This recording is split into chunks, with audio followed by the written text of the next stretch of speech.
Hi guys, welcome to this upload for you guys here on Wrestling Fan Open My Night, exclusively right here on YouTube.com. And 74 of you have now hit that subscribe button and joined on the bandwagon, hitting that subscribe button, hit that bell icon so you'll be notified anytime when I do any videos. Now, I'm not a person that consistently uploads here onto YouTube, or you can watch my TikTok stuff when I post videos over there. So check out the link tree down below for all my other social media outlets. Now, I just want to say to everyone of you guys at home, as you know full well, for many, many years, I've been honest towards talking about professional wrestling, my take, my fandom. Quite honestly, I enjoy talking about professional wrestling. I've just got to fit it in with my work and personal commitments. So, quite honestly, I'm doing videos few and far between on this very platform. Now, I just want to say to you guys that is watching this at home. Now, I want to say this that obviously fans love to compare between companies, myself included. I'm guilty of that because, quite honestly, you've got something to compare what WWE is doing wrong to what AEW is doing right, or AEW is doing wrong and WWE is doing right. I've not watched the WWE product in some time, although I do still see clips when I'm flicking through TikTok or other social media, quite honestly, because there's a lot of people on the TikTok platform where I also talk about professional wrestling that actually hype it up and sometimes disregard it or something like that. It's interesting to see what the IWC is all about when it's talking about professional wrestling. This is when I started watching and giving my thoughts and opinions towards professional wrestling because these are influences that influenced me back in the day here on YouTube in 2010. And then you look at 2026, there's a boom period of that very talking product, other than just here on YouTube, over on TikTok. And I've made some great fans, fellow fans of professional wrestling that talk about professional wrestling. And I can't thank them enough. And that's why a majority of you guys are watching this video. And I just want to say this that I'll be honest with you, even though, yes, I can actually confirm now I'm going all in 2026 in August. My tickets are booked, so that's three wrestling shows that myself and Paddy and few friends are going to. Obviously, maybe two of them, maybe one of the shows. The only way you'll find out is over on my vlog channel. I'm debating whether to do it in three parts or do it in one long video like I normally do. Because I had technical issues when I did for Love of Wrestling 6 vlog. That kept crashing on me, and which was a nightmare to deal with, to do the re-edit, because how long it takes to finalize and so on like that. But it was worth it in the long run. The vlog's out, obviously, on my vlog channel. Now, what I want to say to you guys is this. This ain't gonna. I want to say this, right? And I'll be honest with you. I did a video, I would say, over 10 months ago now. Close to a year, coming up to a year, I know. And I literally said about Tony Khan should capitalize where WWE are making mistakes. And he's sort of doing that, right? And I'll be honest with you, I don't listen to that often what the IWC say, like on Facebook or Reddit or anything like that. Yes, even though I had a meltdown because people tried to hack this channel to shut me down because, quite honestly, it's childish and pathetic because I got a notification on my phone last time I did a video on this very channel. And I want to say this, right? The one thing that really makes me laugh when people trying to justify why they say AEW's bad, you know. But the problem is, it's not as bad as you think. Because, yes, a lot of people now open their eyes. Yes, if you're obsessed with ratings, yeah, it's not going to compare to the likes of Raw or SmackDown, quite honestly. And it's the uprise of AEW at the moment. Slowly but surely, they'll get there at some point. They'll hit that over a million viewership once again. They once actually had when they first started.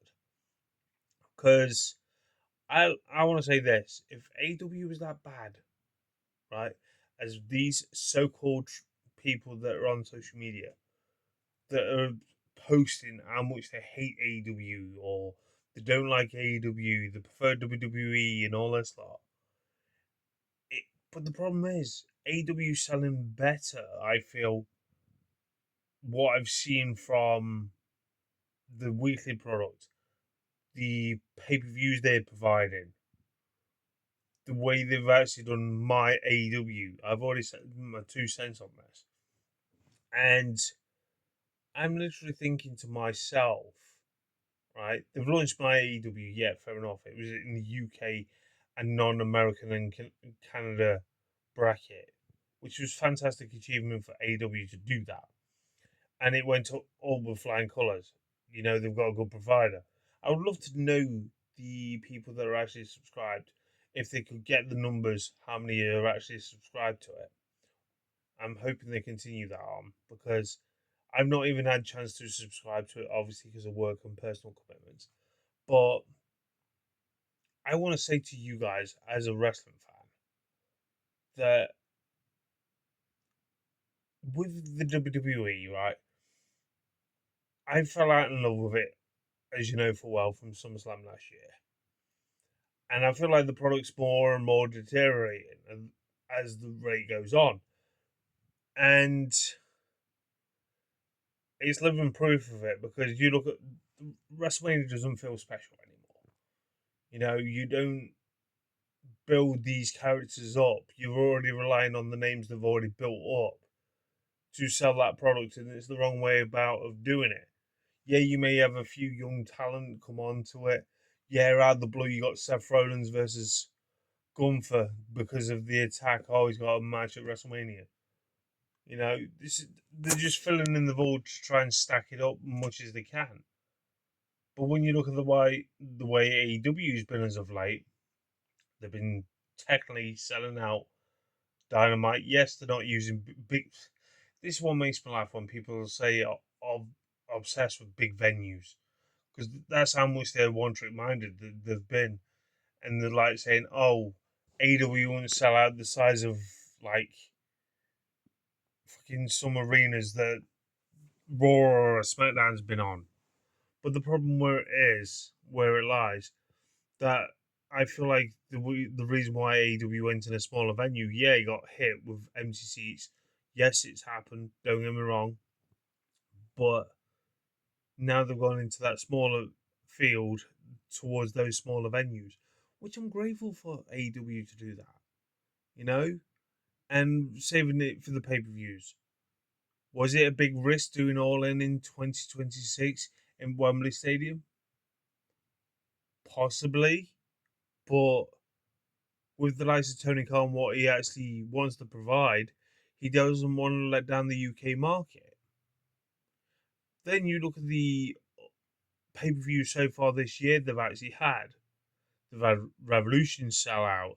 They've actually had Double or Nothing's practically sold out. They've got the likes of Dynasty almost selling out.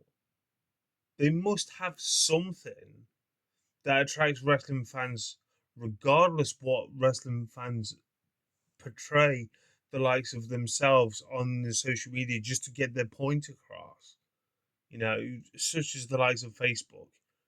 But it doesn't justify what they are actually saying so bad towards AEW if it's selling.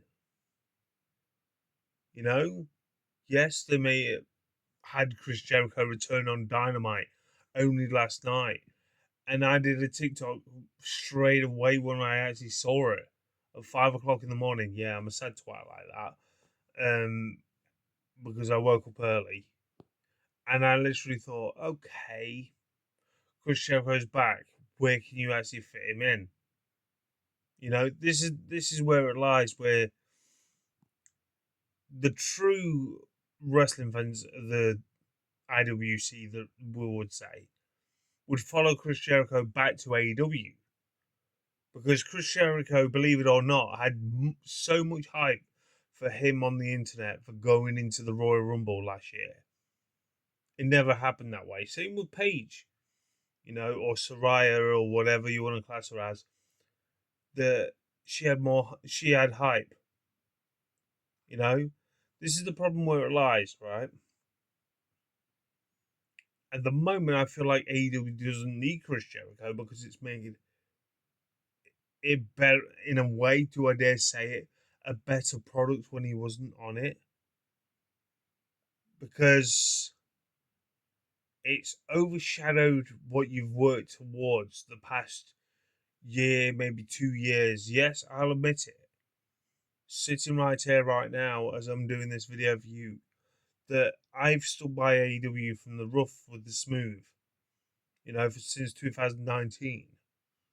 He got hit by Cody Rhodes leaving, he got hit by CM Punk being fired, and I feel like we're Chris Jericho in 2026. Where could he fit in the current climate the way AEW's been? And it's been on fire as of late.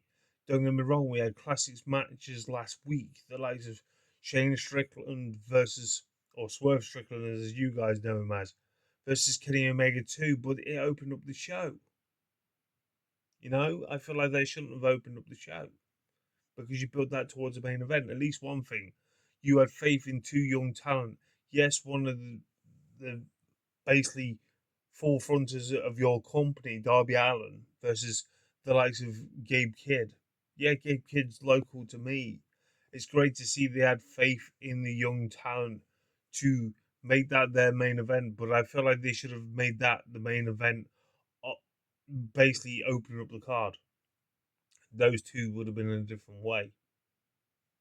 And I feel like when you literally had Pac versus, what I've not seen yet, I've seen Will Ospreay versus Pac 2 from AEW. This is the problem where it lies. Yes, you have these little tasters of pay per view caliber matches, which really annoys me the way you are giving it away on free TV when you could have built up a feud with this. But then when I look at the likes of Chris Jericho coming back, is he aiming for that world title just to jump in that title spot at some point near distant future? That's the problem where it lies when now, where it comes to the likes of Chris Jericho, where could he actually fit in going forward for the brand? Yes, we know his contract was frozen. So he had to honour the rest of his contracts when he went back. But now he's back, where could he fit in? Because the climate in AEW is completely different from when he was in the company. Believe it or not, in the space of 1 year. And I look at this as the bigger picture. And I'm thinking, okay, you can open a lot of doors, don't get me wrong, but you can close a lot of doors.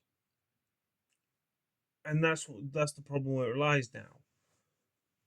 Because I feel like if you waste too much screen time on Chris Jericho, no disrespect to the guy, he's a veteran of the wrestling world.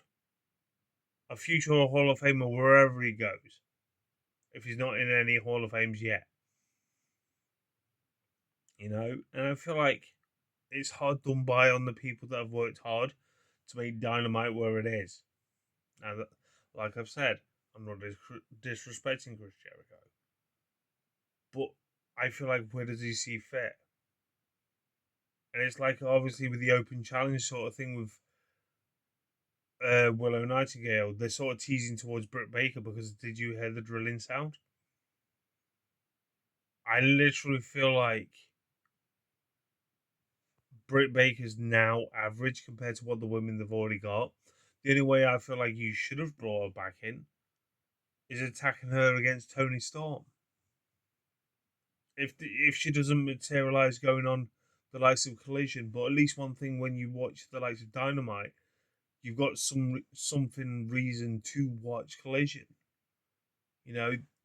That's what I like about it. And when I say this in a positive light, I've seen these by clips. Don't get me wrong. What I've seen on TikTok, I've seen while I was scrolling through, and I feel like if Britt Baker does come back at Collision tonight on the Thursday night special one, and I feel like she shouldn't win the TNT Championship if that's going to be her on the Open Challenge one. I feel like, in a way, with the Open Challenge, I feel like Harley Cameron should be the one that's challenging her at some point and winning the title from Willow. Because it felt like you were teasing something towards that because you actually broke up the Babes of Wrath. Now that's what incites me, because I wonder, is it going to be state the obvious that Britt Baker is coming back to the company? But the problem is, where does she see fit? I feel like with Britt Baker coming back to the company, she'd be the one that attacked Tony Storm backstage over than Mina. Because then that would have been an ideal to bring her back because of the jealous success of the likes of what Tony Storm has actually had in the company while she's been away. But the problem is, with you bringing back the likes of Britt Baker, where does she see fit other than what I've just mentioned? Or you see the likes wasn't Chris Jericho, where does he see fit? But the problem where I'm saying this, as in 2026, you started off a great year, don't end it in a bad light, already going into the second day of April. You know, this is just me being honest with you, because end of the day, AEW thrives, it sells. You know, I don't obsess over ratings because it doesn't affect me as a British fan. It may affect a lot of people that are actually watching it in America, but it doesn't affect me. I do not dwell on those. But AEW is that bad, but it sells. You know, because at the end of the day, right, I keep mentioning about ticket prices. This is the reason why it sells. Because if you think about it in a logical sense, and being honest with you as a wrestling fan, I look at the likes of this card towards WWE's WrestleMania 42. None of the matches, probably one, would excite me to watch. Just one match out of the whole card. And I'll feel hard done by if I was paying to go to see that in Las Vegas, Nevada. Now that's just me being honest. You know, if you want to know which match it would have been, the ladder match. Of all the matches, the ladder matches. And I'll be honest with you, by just the clips alone, sometimes when people have said it to me, the women have been carrying that company. Yeah, I can see your point. But not when you look at the likes of what Jake Cargill's feuding with the likes of Rhea Ripley, when you've been teasing for numerous of times towards Jake Cargill versus Charlotte. And it's never portrayed that way. You know? You're pulling out the stops for your biggest show of them all, but it doesn't feel any special. I'm not being funny, and I'll be honest with you, right? By the clips I see on social media, yes, I do keep tabs on the product. I literally look at clips towards it on TikTok, and I just want to say this: it just feels like a glorified house show. It doesn't feel like what WrestleMania once felt. You know, from the little kid in me that used to watch it religiously every year, this is going to be the first year I'll ever miss since I've been watching professional wrestling. And that's hard for me to admit. But it proves, if people are not having that, I'm not being funny, if the pulling power what you actually has to have for WrestleMania to pull me into one side and go, yeah, I'm going to be watching that. No. I used to sacrifice a lot of sleep to watch WrestleMania, even as a kid or a teenager. It doesn't have that same appeal anymore, you know? And if this is the lowest ticket sales they've actually got in WrestleMania history towards them doing these stadiums over the two nights, you wonder why. It's because they're not putting the effort in towards making it worthwhile. Saying I'm going to invest to put a mortgage down, to put down to buy a wrestling ticket for that show. You know, I can't justify what their pricing structure was when they thought of doing WrestleMania. And now apparently rumors and speculations that basically if it doesn't go ahead in Saudi Arabia next year, they're claiming they're moving it to New Orleans next year or LA. Right? I just want to point this out, right, guys, and I'll be honest with you, right? They're saying it's as an excuse because of the war or something like that. I don't think anything at all like that. I think it's because of the backlash the fans gave you and realised how much you fucked up. But the problem is, people are going to pay the price. You know? But you got to think logically, guys. Right? Investing your money wisely. That's why I've already done a video, that instant regret video about WrestleMania 42. And that's just me being honest. But when I look at the likes of AEW, they're selling. They're doing well. Wonder how many people have actually bought Wembley tickets now. You know, I'm looking forward to that show. You know, they always got to stack that out, and I'm hoping a lot of people Brits. This is how weird it is, right? I have a load of British wrestling fans on my timeline, on my feed, like used to count down to looking forward to WrestleMania. It does not have that same feel. That's what I mean. This is why I don't feel like WrestleMania is in like 3 weeks' time. I do, or is it 2 weeks' time? I can't remember which. But I don't. It does not have that same feel to it. The only reason why I feel like it doesn't have that same feel to it is because of WWE's doing. But all I see is a lot of people saying, "I'm going to All In." These are the same people who used to book WrestleMania religiously, and that's a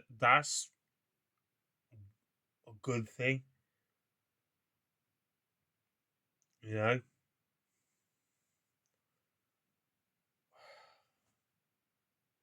And who would have thought once when I was a wrestling, like watching WWE religiously, thinking, "Oh, mind WrestleMania in the United Kingdom." A lot of wrestling fans still debate this over since 2026, since we were actually in 2026. The pricing structure, if that was going to be happening in the United Kingdom, I do not fucking want it. I've said this in many of my videos, but I want to say this. If it was like, let's just say what the product was like 15 years ago, maybe, because the pricing was reasonable. But you look at the way WWE's gone, that just shows you, don't it? But AEW sells. But the problem where it lies is where people say AEW is that bad, but it still sells. It just shows you, don't it? But that's just my thoughts and opinions. Tell me your thoughts down below in the comments. And I'll catch you guys soon for another video.